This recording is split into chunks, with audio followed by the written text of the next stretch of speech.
75वां गणतंत्र दिवस हमीरपुर में भी हर्षोल्लास के साथ मनाया गया। Boys senior secondary school Hamirpur के मैदान में आयोजित जिला स्तरीय समारोह में उप मुख्यमंत्री मुकेश अग्निहोत्री ने राष्ट्रीय ध्वज फहराया तथा भव्य परेड की सलामी ली।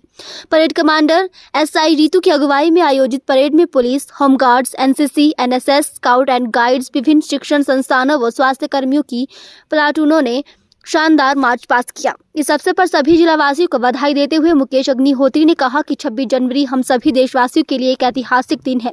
इस दिन ही हमारा देश विश्व भर में सबसे बड़े लोकतांत्रिक गणराज्य के रूप में स्थापित हुआ। स्वतंत्रता सेनानियों और शहीदों को नमन करते हुए उप मुख्यमंत्री ने कहा कि इन महान देशभक्तों के बलिदान से ये संभव हुआ है। उन्होंने कहा कि प्रदेश सरकार आत्मनिर्भर हिमाचल और समृद्ध हिमाचल बनाने की दिशा में विशेष प्रयास कर रही है।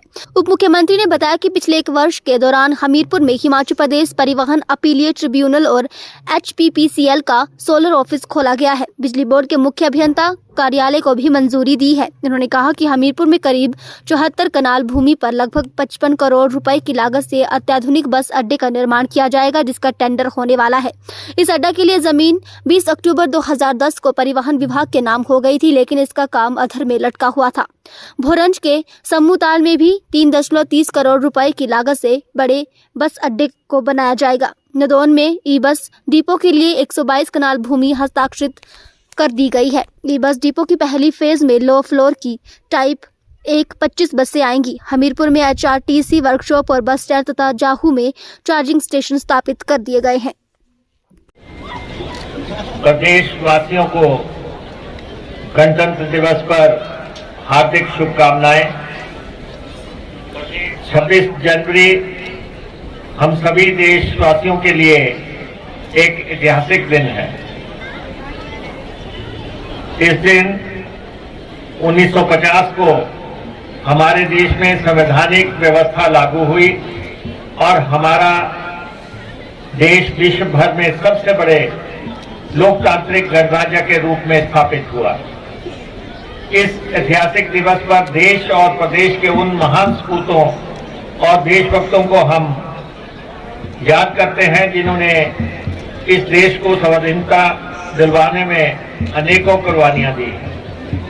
गणतंत्र दिवस के इस पावन अवसर पर हम उन सब शहीदों, जवानों को भी श्रद्धा सुमन अर्पित करते हैं जिन्होंने इस देश की रक्षा, एकता और अखंडता को बनाए रखने की खातिर अपने प्राणों की आहुति दी। हिमाचल प्रदेश देवभूमि के साथ साथ वीर भूमि भी है तथा प्रदेश के युवा सुरक्षा बलों व सैन्य बलों में सेवा करने में किसी से पीछे नहीं है। प्रदेश सरकार ने सैनिकों तथा भूतपूर्व सैनिकों के परिवारों को अनेक प्रकार की सुविधाएं दी हैं। राज्य सरकार द्वारा परमवीर चक्र व अशोक चक्र विजेताओं को वार्षिकी के तौर पर 3 लाख रुपए, महावीर चक्र व कीर्ति चक्र विजेताओं को 2 लाख रुपए और वीर चक्र व शौर्य चक्र विजेताओं को 1 लाख रुपए देने का फैसला पहले से कर रखा है। किए गए हैं, इनमें से 3 का कार्य प्रगति में है।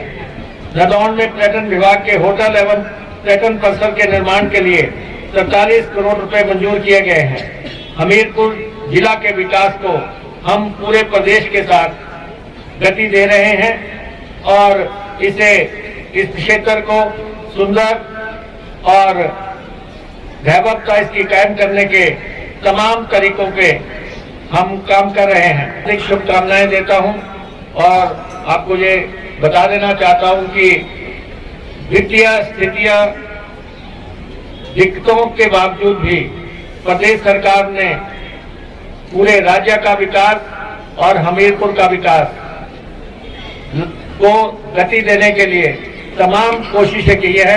हालांकि हमें विरासत में 92,000 करोड़ रुपए का कर्जा और देनदारियां मिली थी। इसके बावजूद हमने वित्तीय अनुशासन कायम किया और प्रदेश में सब लोगों को खुशहाल करने के लिए और उनका ड्यू देने के लिए तमाम प्रयास किए गए हैं। मुझे पूरा विश्वास है राज्य के मेहनती और ईमानदार लोगों के सहयोग से हिमाचल को हम आत्मनिर्भर और समृद्ध राज्य बनाने में का जो हमारा संकल्प है वो हम पूरा कर सकेंगे। जमीन 20 अक्टूबर 2010 को परिवहन विभाग के नाम हो गई थी, लेकिन कार्य लटका रहा। माननीय मुख्यमंत्री ने कुछ में पहले बस अड्डे निर्माण के ऐलान किया था।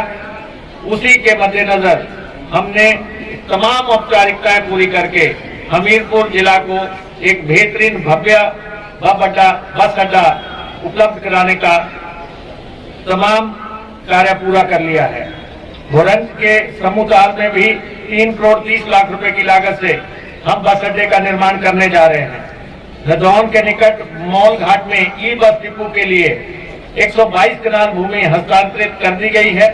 ई बस डिपो की पहली फेज में लो फ्लोर की टाइप 1 25 बसें जो है उपलब्ध करवाई जाएंगी और इन ट्रांसपोर्ट के जुड़े हुए बस अड्डों का और बसों के लिए और के साथ साथ ई चार्जिंग स्टेशन हम बना रहे हैं।